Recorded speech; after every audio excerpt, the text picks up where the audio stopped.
নমস্কার বন্ধুরা, আজকের মহাবিশ্বের বার্তা তোমার জন্য।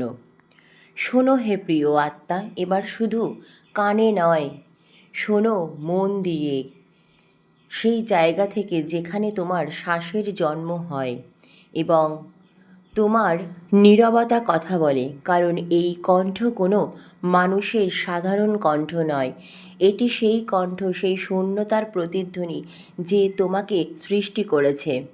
এটি সেই মহাবিশ্বের ফিসফিস যে তোমাকে ভিড়ের জন্য নয়, অর্থের জন্য বেছে নিয়েছেন।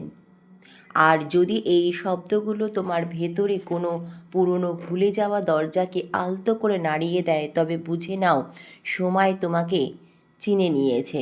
কারণ তোমার পুরো জীবনটাই কেটেছে এক অদ্ভুত অনুভূতির সাথে, যেন তুমি এখন এখান থেকে একদম তোমার ভেতরের অন্য কোনো আকাশে শ্বাস প্রশ্বাস নিচ্ছ, অন্য কোনো আগুন জ্বলছে তোমার মধ্যে, তোমার অন্য নাম দেওয়ার চেষ্টা করছিলে।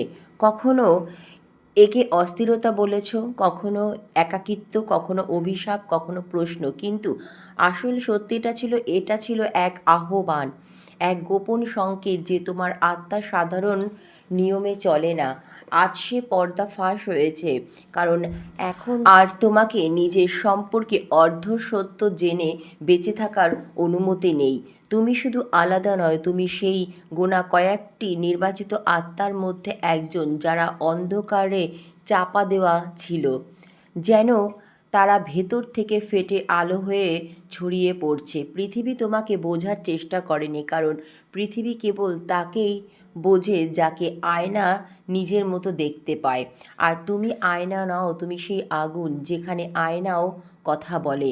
তাই তোমাকে প্রত্যাখ্যান করা হয়েছে, অবমূল্যায়ন করা হয়েছে, কখনো অযথা অনেক বেশি তোমাকে কষ্ট দেওয়া হয়েছে। অনেক পরীক্ষার মধ্যে দিয়ে গেছো তুমি, কখনো বিনা কারণে দোষীও হয়েছো। আর প্রতিবার তোমার আত্মা শুধু প্রশ্ন করেছে, আমার মধ্যে কী এমন ঘাটতি আছে। কিন্তু এখন শোনো সেই সত্য যা কখনো তোমাকে বলা হয়নি। ঘাটতি কখনো তোমার মধ্যে ছিল না, অস্বস্তি তাদের ছিল। কারণ যে ঘুমিয়ে আছে সে জাগ্রত কারো উপস্থিতিতে নিজেকে অনেকটাই নগ্ন অনুভব করে। আর তোমার নীরবতাও তাদের বৃত্ত, কারণ তাতে ছিল এক সত্য যেটা থেকে তারা পালিয়ে বেরিয়েছে। তোমাকে ভিড়ের মধ্যেও মানিয়ে নেওয়ার সুযোগ দেওয়া হয়নি, কারণ তোমাকে যে ভিড়কে দিশা দেওয়ার জন্য গড়া হয়েছিল।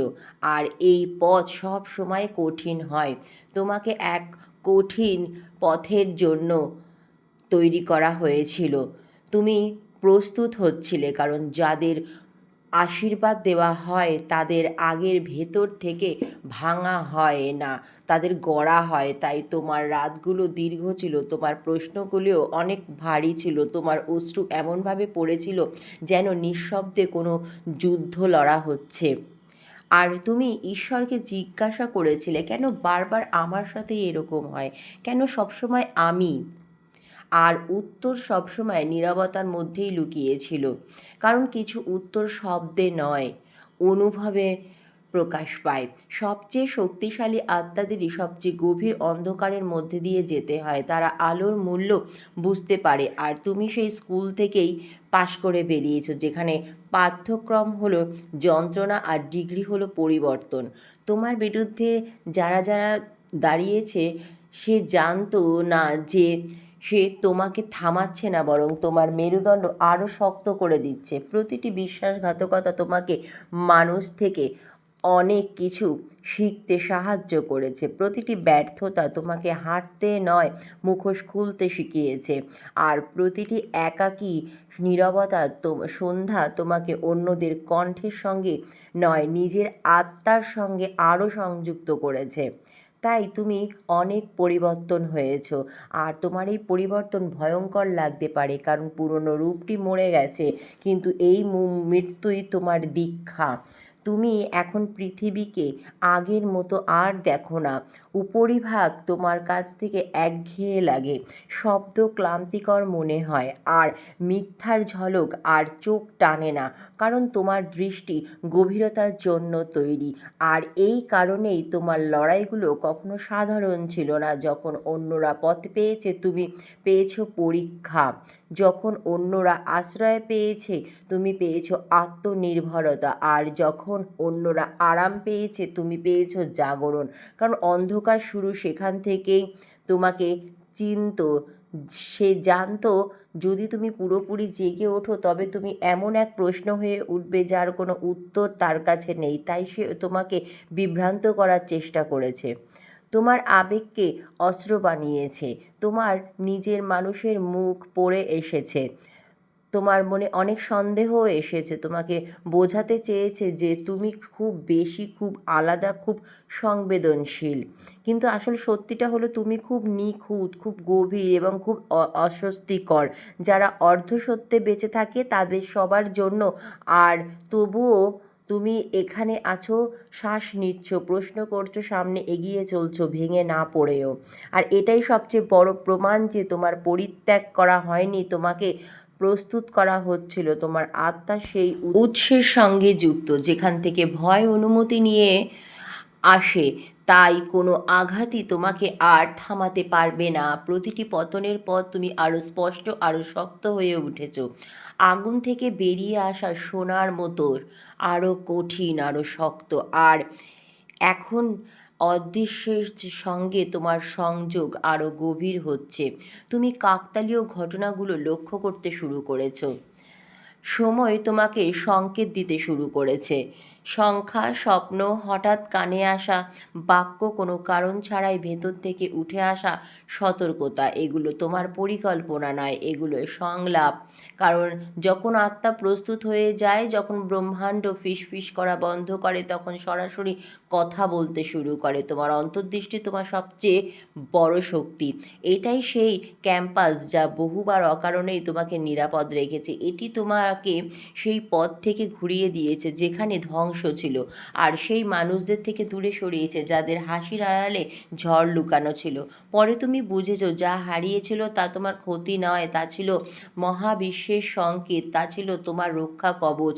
কারণ তোমার কাজ অন্য এক স্তরে, তোমার প্রক্রিয়া ধীর মনে হতে পারে, কিন্তু তা ছিল একদম নিখুঁত, পরিপক্ক। তোমার নীরবতা দুর্বল নয়, এটাই সেই স্থান যেখান থেকে ঝড়ের জন্ম হয়। আর এখন সেই মুহূর্ত আসছে যখন নিজেকে ছোট করে দেখার অভ্যাস ছাড়তে হবে। কারণ তুমি এখানে তোমার ক্ষত শুনতে নয়, সেগুলোকে মানচিত্রে রূপ দিতে এসেছো। প্রতিটি যন্ত্রণা ছিল একটি নির্দেশ, প্রতিটি বেদনাই ছিল তোমার একটি কোড, প্রতিটি অশ্রু একটি তোমার শিক্ষা। আর এখন যখন তুমি পেছনে তাকাও, বুঝতে পারো কিছু বৃথা যায়নি, সব কিছুই তোমাকে আরও শক্ত রূপে গড়ছিল, প্রস্তুত করা হচ্ছিল তোমাকে ভেতর থেকে। আর তোমার এই রূপ পৃথিবীকে কাঁপাবে না, বরং পৃথিবীকে মনে করিয়ে দেবে শক্তি কেমন হয়। আর এই শক্তি কোনো চেঁচামেচি করে না, কোনো ঘোষণা করে না, এটি শুধু উপস্থিত থাকে। আর সেই উপস্থিতি তোমার সবচেয়ে বড় শক্তি হয়ে দাঁড়াবে।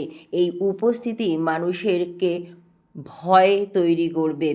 যারা তোমাকে এতদিন থামাতে চেষ্টা করেছিল, তোমার বিরুদ্ধে ষড়যন্ত্র করেছিল, তারাই এখন তোমার এই রূপ দেখে ভয়ে শিহরিত হয়ে উঠবে।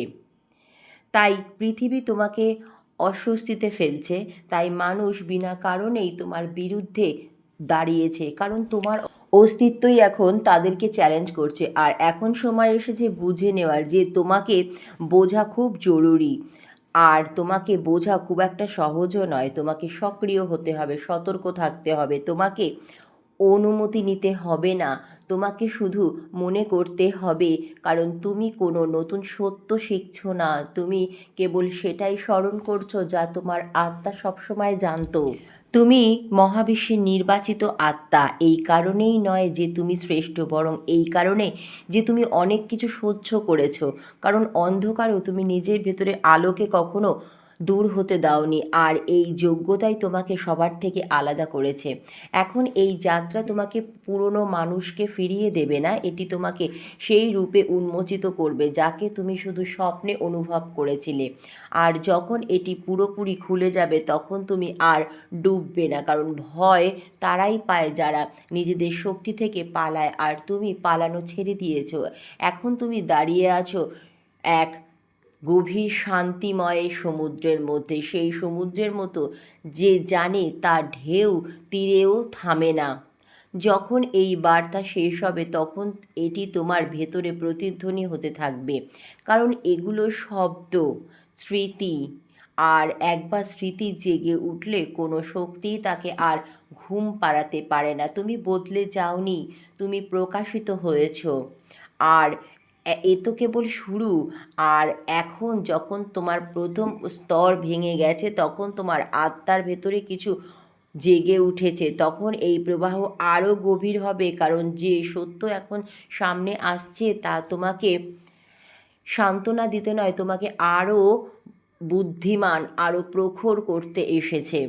মন দিয়ে শোনো, তোমার জীবনে যা কিছু বারবার ভেঙে, যা কিছু আস্তে আস্তে ফসকে গেছে, যে সম্পর্কগুলো কোনো সতর্কতা ছাড়াই দূর হয়ে গেছে, সে সুযোগগুলো শেষ মুহূর্তে কেড়ে নেওয়া হয়েছে, তোমার ভাগ্য তখন কিন্তু খারাপ ছিল না, ওগুলো ছিল তোমার সুরক্ষা।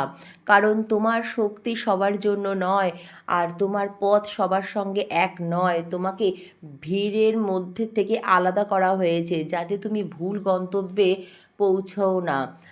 তোমাকে একা করা হয়েছে যাতে তুমি ভিড়ের আওয়াজকেই নিজের সত্য বলে ভুল না করো। তোমাকে বারবার ফেলে দেওয়া হয়েছে যেন তোমার ভেতরে সেই অংশটি জেগে ওঠে, যে অংশ পরাজয় নয় পরিবর্তনকে বুঝতে পারে। আর এখন তোমাকে বুঝতে হবে যে তোমার প্রতিপক্ষ কখনো শুধু বাইরে ছিল না, সবচেয়ে বড় যুদ্ধটা হয়েছে তোমার ভেতরেই, যেখানে তোমাকে নিজের উপর সন্দেহ করানো হয়েছে, নিজের শক্তিকেই ভয় দেখানো হয়েছে। তোমাকে এখন অনুভব করানো হয়েছে যে হয়তো তুমি বেশি ভাবো, বেশি অনুভব করো, বেশি আশা করো, কিন্তু আসল সত্যটা হলো তোমার মাপটাই আলাদা। তোমার নার্ভাস সিস্টেম ভিড়ের জন্য নয়, বরং মহাবিশ্বের সংকেতের জন্য টিউন করা। তাই শব্দ তোমাকে ক্লান্ত করে, আর নীরবতায় তুমি নিজেকে শুনতে পাও। তাই হালকা কথাবার্তা তোমার কাছে ফাঁফা লাগে, আর গভীরতা তোমাকে ঘরের মতো অনুভব করায়। আর এই কারণেই মানুষ তোমার উপস্থিতিতে আকৃষ্ট হয়, নয়তো অস্বস্তিতে পড়ে, কারণ তোমার শক্তি একটি শব্দ না বলেই প্রশ্ন তোলে। আর যারা নিজেদের মিথ্যার ভেতরে স্বাচ্ছন্দ্যে বাঁচে তারা সেই প্রশ্নগুলোকে ভয় পায়, তাই তারা তোমার গায়ে আলতো করে স্পর্শ করতে চায়, কিন্তু তারা তোমার ক্ষতিও কিন্তু করতে চায়। তারা বুঝতে পারে না তুমি আসলে ঠিক কী চাও। কখনো অদ্ভুত, কখনো অহংকারী, কখনো হারিয়ে যাওয়া, কখনো অতিরিক্ত আধ্যাত্মিক, কখনো অতিরিক্ত আবেগপ্রবণ। যাতে তোমাকে বোঝার প্রয়োজন থাকে তারা বাঁচতে পারে, কিন্তু এখন এই সমস্ত কিছুই তাদের থেকে দূর হয়ে যাবে। তারা এখন অস্বস্তিতে পড়বে। তুমি সেই কেন্দ্রে পৌঁছেছো যেখানে আত্মা আর আদেশ নেয় না, বরং আদেশকে স্মরণ করতে শুরু করে। আর এই পর্যায়ে সমস্ত কষ্ট আবার ফিরে আসতে পারে তোমার জীবনে। পুরনো ক্ষত ডাক না দিয়ে সামনে চলে আসতে পারে। অতীতের মানুষেরা স্বপ্নে ফিরে আসতে পারে, কারণ যখন চেতনা উপরে ওঠে তখন অবচেতন মন পরিষ্কার করতে শুরু করে, সে সব কিছুকে ওপরে তুলে আনে আর তোমার সঙ্গে এগোতে পারে না, যাতে তুমি হালকা হয়ে সামনে এগোতে পারো। আর যদি এই সময় তুমি অদ্ভুত ক্লান্তি, অস্থিরতা বা বিনা কারণেই বিষণ্ণতা অনুভব করো, ভয় পেও না। এটা তোমাকে ভাঙনের জন্য নয়, এটা তোমার পুনর্গঠনের জন্য হয়েছে। তোমার শক্তি নতুন রূপে ফিরে আসছে, তোমার আত্মা পুরনো সমস্ত বোঝাপড়া থেকে বেরিয়ে আসছে। আর এটাই সেই মুহূর্ত যেখানে বেশিরভাগ মানুষ কিন্তু ক্লান্ত হয়ে পড়ে, কিন্তু তুমি থেমো না, কারণ তোমাকে এখানে আনতে অনেক কিছু কিন্তু সহ্য করতে হয়েছে। এখন পিছনে ফেরার কিন্তু কোনো রকম মানে নেই। এখন তোমাকে মেনে নিতে হবে যে তোমার উপস্থিতি পরিবর্তন, তোমাকে কিছু প্রমাণ করারও আর দরকার নেই। তোমাকে শুধু সত্য হতে হবে, সৎ থাকতে হবে, কারণ তুমি যখন নিজের আসল রূপে স্থির থাকো তখন ব্রহ্মাণ্ড নিজে থেকেই তোমার চারিপাশে সব কিছু সুন্দর করে সাজাতে শুরু করে। মানুষ নিজেরাই আস্তে আস্তে দূরে সরে যাবে বা কাছে আসবে, পথ নিজে থেকেই খুলে যাবে, বন্ধ দরজাও তোমার জন্য খুলে যাবে, কারণ এখন তোমার আত্মা আগের অবস্থানে নেই। তোমার আত্মা এখন পুরোপুরি প্রস্তুত, আর এটাই সেই অবস্থা যেখানে নির্বাচিত আত্মারাই সবচেয়ে বেশি ভুল করে, কারণ তারা না পুরনো কাঠামোতে ফিট হয়, না নতুনকে তারা ভয় পায়। আর তাই জন্য একটা দেওয়াল তৈরি হয়, আর এই সেতুর ওপর দিয়ে হাঁটা সব সময় ভারী মনে হয়, কিন্তু সেই সেতুগুলোই ইতিহাস বদলায়।